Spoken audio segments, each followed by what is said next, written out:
এখন হাতে একটা মোবাইল থাকলেই ভিডিও বানানো যায়, ভিডিও ক্রিয়েটার হওয়া যায়। যারা নিজেদেরকে কন্টেন্ট ক্রিয়েটার, ভিডিও ক্রিয়েটার বলেন, তারা কি সত্যি সবাই সুন্দর সুন্দর ভিডিও বা প্রয়োজনীয় ভিডিও বানান? এমন অনেকেই আছেন কিন্তু যারা এমন কিছু কিছু ভিডিও বানিয়ে রাখছেন, সেগুলোর কোনো মানে নেই, কোনো অর্থ নেই, সেগুলো কোনো বার্তা তো সমাজকে দেয় না। অথচ সেগুলো কিন্তু মিলিয়ন মিলিয়ন ভিউজ হয়ে যাচ্ছে, আর রোজগার পাতিও ভালোই হয়ে যাচ্ছে।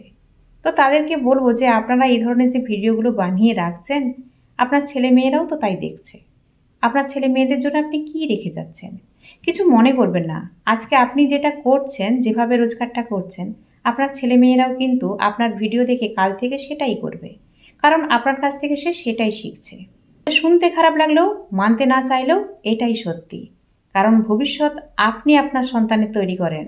তো চলুন না, হাতে যখন একটা ভালো মোবাইল রয়েছে, তো ভালো কিছু ভিডিও বানাই, যা আমাদের ছেলে মেয়েদের জন্য একটা সুন্দর ভবিষ্যৎ তৈরি করে দেবে।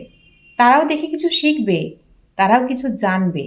কারণ আপনার সন্তানের ভবিষ্যৎ তৈরি করার দায়িত্বও কিন্তু আপনার, নষ্ট করার নয়।